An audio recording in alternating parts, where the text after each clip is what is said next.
When the Code Meets the Heart. Author June Calloway. Part 3. The Truth Between Us.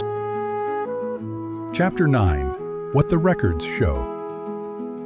They sat in the empty break room, the vending machines humming their indifferent electric hum, the city glittering wet and oblivious through the window behind them, utterly unaware of the conversation about to unfold 9 floors above its ordinary Tuesday night traffic. Kenji had asked her to bring her laptop. He hadn't explained why until she'd opened it, his hands folded so tightly in his lap that his knuckles, she would have sworn, had gone faintly pale. Kenji. Search the company archive. Personnel records, 3 years back. My name. Please. Her fingers hesitated over the keyboard, some instinctive part of her wanting to delay whatever came next, to hold on to the version of this evening where the question remained unasked a little longer. Aiko. Kenji, whatever this is, can't you just tell me? Why does it have to be the records? Why does it have to be this? Kenji. I could, but some part of you won't let yourself believe words alone. And I understand that, because some part of me wouldn't have believed it either if I hadn't lived it. I think you need to see it. I think I need you to see it too. I haven't let myself look in a long time. 3 years, if I'm being precise, which feels like both no time at all and an unbearable eternity, depending on the hour. She typed his name, the letters appearing on the screen with a kind of terrible inevitability. The search returned a single personnel file, photo attached. Kenji, younger by perhaps a year, grinning at whoever held the camera with an ease she recognized instantly. The same warmth she'd come to know across 2 months of stolen evenings. The same particular tilt of his head that meant he was about to say something he found quietly funny. Beneath the photo, a line of administrative text she read 3 times before her mind would accept its shape, before the letters would resolve into a meaning she could process. Employment status: deceased. Date of separation: December 14th, 3 years prior. Aiko. No, this has to be some kind of error, a database mistake, a glitch in the HR system. Someone entered the wrong information. These things happen all the time. Kenji. It's not a mistake, Aiko. Aiko. Then what are you? What have I been? What have we been doing for 2 months? Who have I been falling in? She stopped, pressing both hands flat against the table, as if the table were the only solid thing left in a world that had just become entirely unreliable. Are you even real?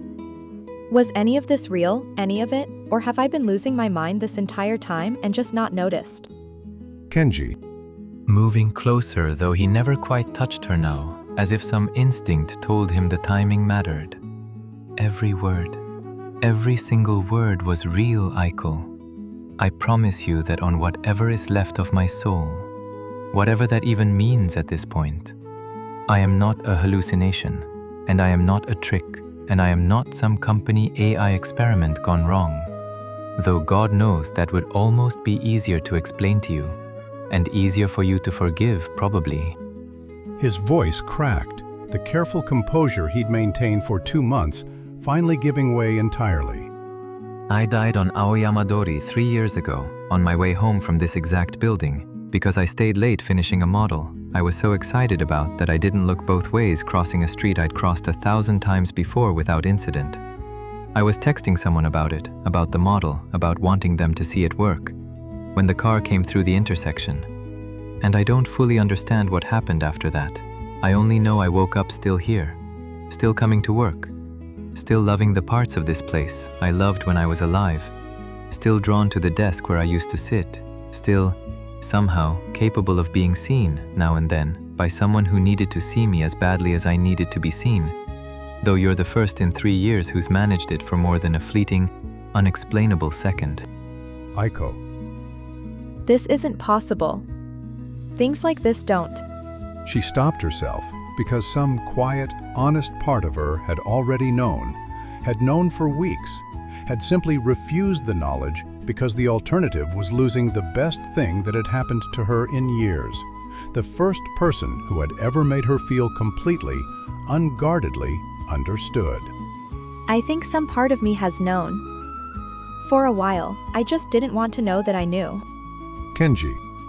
I know how impossible it sounds. I've had 3 years to sit with how impossible it is, turning it over and over, trying to find some explanation that made more sense, and I still don't have a better one than this.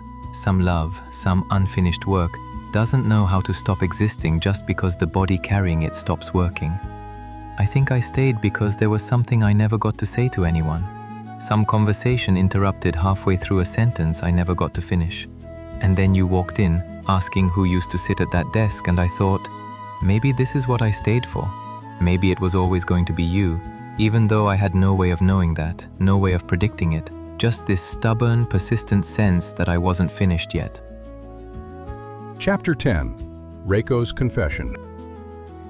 She found Reiko in her office, well past midnight, the older woman still at her desk, an old photograph turned face down beside her keyboard, as though she'd been looking at it and couldn't bear to keep looking. The office around her dark except for the single desk lamp casting long shadows across the walls. Aiko. You knew. The whole time. You knew, and you let me. She couldn't finish the accusation, her voice failing somewhere between anger and a grief too large and too new to fully process. Reiko didn't pretend to understand. She simply turned the photograph back over, sliding it gently across the desk toward the chair Aiko hadn't yet sat down in. Kenji, grinning, an arm slung around a much younger Reiko's shoulders at what looked like a company hanami party, cherry blossoms drifting across the frame, both of them younger and lighter in a way that ached to look at now. Reiko. I hired him myself 6 years ago. He was 24, full of the kind of ideas that make you remember why you got into this field in the first place, before the budgets and the politics and the endless quarterly reviews wear that feeling down to something smaller. Her voice wavered, the professional composure she wore like armor finally cracking at its seams. I was the one who identified his body, Tanaka-san. His mother couldn't bear to, and there was no one else. His father had been gone for years by then, and he had no siblings. I have known Kenji Mori was dead for 3 years, and I have also known, for nearly as long, that something, someone, kept appearing on this floor late at night. I told myself I imagined it. I told myself grief does strange things to a tired mind, that I was working too many hours, that I needed to take the vacation days I kept letting expire. Aiko. Why didn't you say something? Why did you let me sit at his desk? Let me. She gestured helplessly at the space between them, at the entire impossible situation neither of them had asked for. Reiko. Because the desk wasn't doing anyone any harm sitting empty, and because I am not entirely certain what I believe, even now, even after everything, and because... Reiko's composure finally broke, just slightly, just at the edges, her hands trembling faintly where they rested on the desk. Because the one time, months before you arrived, that I thought I heard him say my name in the empty server room, clear as anything, I was so afraid of what it might mean that I simply walked away and never came back after 8 p.m. again. I changed my entire schedule around a fear I couldn't even name out loud to my own husband. I was a coward, Tanaka-san. I still am some days. You were brave enough to stay and listen, to let yourself fall in love with whatever you found here. I never was. I ran. Aiko. He loves me, Sato-san. He told me tonight, told me everything. And I love him. I don't know what that means, what it makes me, whether I'm... Her voice caught. the question she'd been afraid to ask anyone finally surfacing. Whether I'm losing my mind. Whether this is some kind of grief response, or stress, or something wrong with me that needs fixing. Reiko reached across the desk and took her hand. Warm, solid, entirely reassuringly human, an anchor in a night that had stopped making sense hours earlier. Reiko. You are not losing your mind. I don't pretend to understand what's happening on this floor. I've spent 3 years trying to explain it away with science. I know better than anyone in this building, and none of it has worked. But I know what I've seen, and I know what kind of man Kenji Mori was. Gentle, brilliant, devoted to the idea that machines could be taught to care the way people sometimes forget how to. If anything of him remains in this world, capable of loving someone the way you're describing, then I believe it. I believe you. I only wish I'd had the courage to believe it sooner. Maybe I could have helped him find peace years ago, instead of leaving him alone here in the dark, waiting for someone brave enough to listen. Chapter 11. What Love Costs the Living. She didn't sleep that night, or the next, lying awake in her small apartment in Nakamaguro, running through every conversation, every detail, every moment that should have told her sooner and somehow hadn't. She went to the company doctor on the 3rd day and described nothing, said only that she was tired, accepted a recommendation for more rest that she had no intention of following, the prescription for sleeping pills sitting unfilled in her bag for a week before she finally threw it away. She researched everything she could find about hauntings, about unfinished business, about the particular psychology of grief and longing, reading academic papers on bereavement and folklore studies on Yuri, until the words blurred together, and found nothing that adequately explained the warmth she still felt every time Kenji's voice found her in an empty room.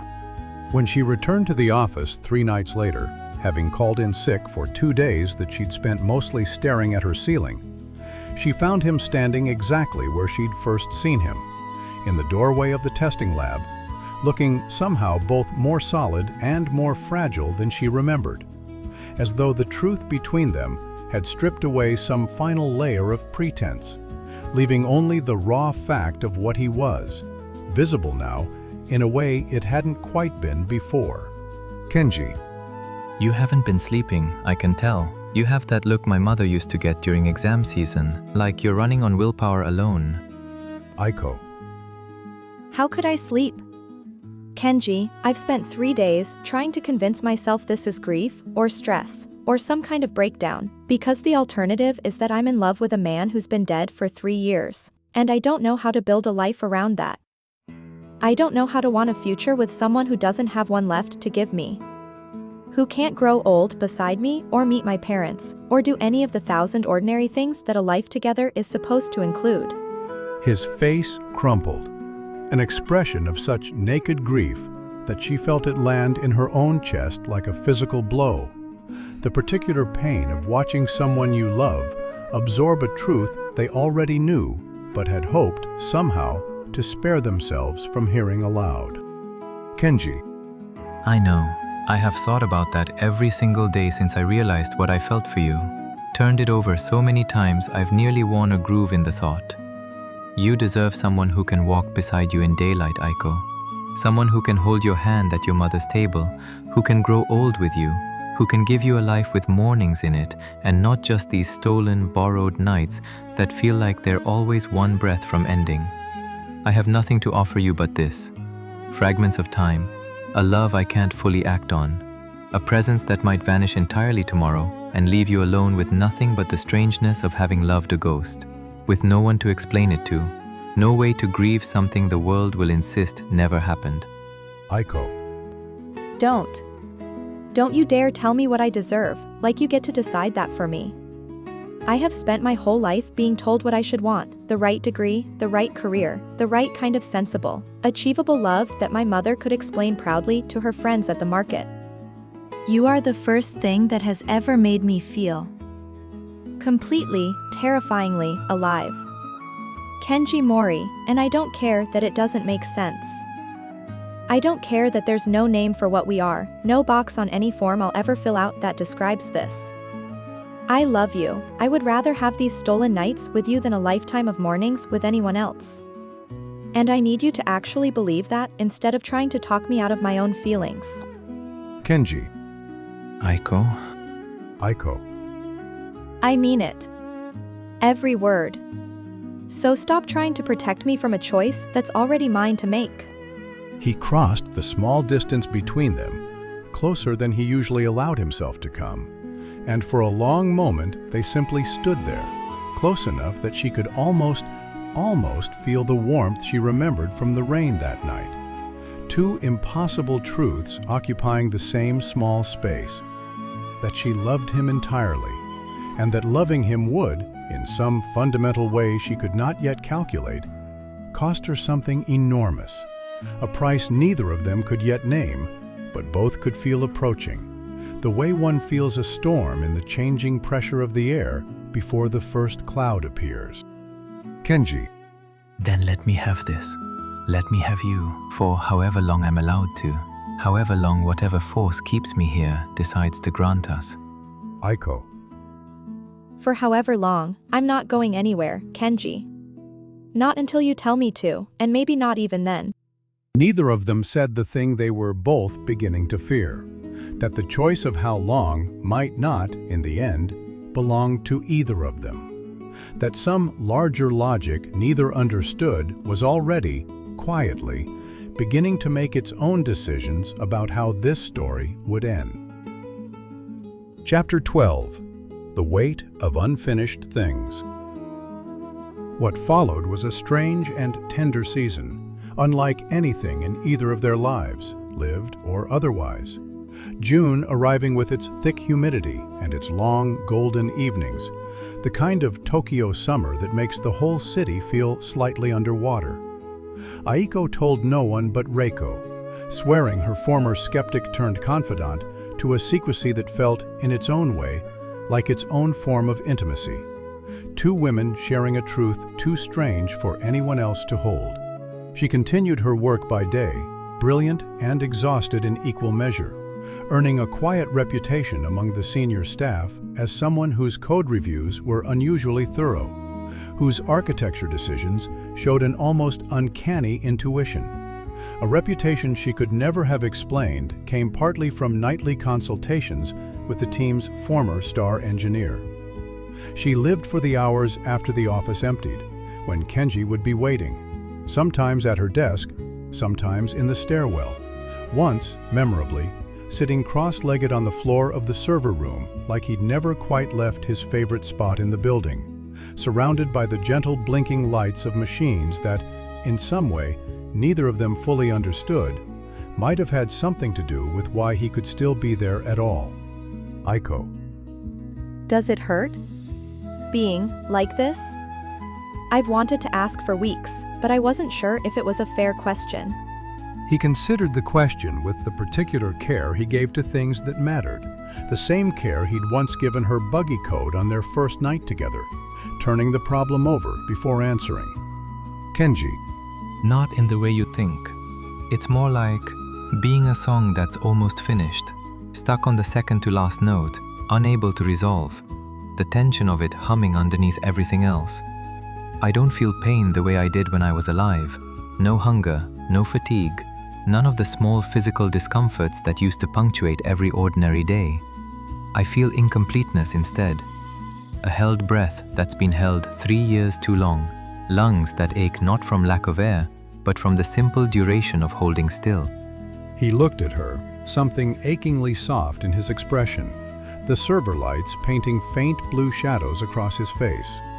Being with you is the first time since I died that the breath has felt like it might, someday, get to let go. Like the song might actually find its last note. Aiko. What does that mean, letting go? Kenji, you're scaring me again. Kenji. I don't fully know, and I want to be honest with you about that, rather than pretend I have certainty I don't actually have. I think some part of me has been waiting to finish something. To say something I never got to say, to someone I never got to say it to. I think that's why I'm still here, still tethered to this building, this floor, this particular small radius of the world. He paused, his hands folding and unfolding in his lap, a nervous gesture she'd never seen from him before. I think it might be you, Aiko. I think you might be the unfinished thing. Aiko. What do you mean? How could I be the unfinished thing if we'd never even met when you... Kenji. The message I was writing when the accident happened, I was writing it to you in a way, even though I hadn't met you yet, hadn't even imagined you yet in any specific sense. I was writing about the emotion model, about wanting someone to see it work, someone who would understand why it mattered the way I understood, who wouldn't need it explained twice. I never got to send it. I never got to have that conversation with anyone, not really. Not until you walked through that door 3 years later and understood exactly what I meant, before I'd even finished explaining it, the way you'd understood it that very first night with the buffer leak. His eyes were bright, urgent, fixed on hers with an intensity that made her chest ache. I think I've been waiting 3 years for you, Aiko. Not knowing your name, not knowing your face, just waiting for the conversation I never got to finish, for someone who could finally hear the rest of what I never got to say. She reached for his hand, and this time, when their fingers met, the cool sensation she'd felt once before in the rain held steady, solid enough that she could almost believe, for one suspended moment, that he was simply a man sitting beside her, in love, with all the ordinary future that implied. Aiko. Then finish it with me, whatever it takes. However long we get, I want to spend it finishing this with you. Kenji. However long we get. Neither of them yet understood that the universe, having granted them this much, was already beginning to ask something back in return. That love this complete, this impossible, rarely arrives without a cost attached, and that the cost, when it came, would be steeper than either of them could yet imagine. Steeper than even Kenji, who had already paid with his life once, could have predicted.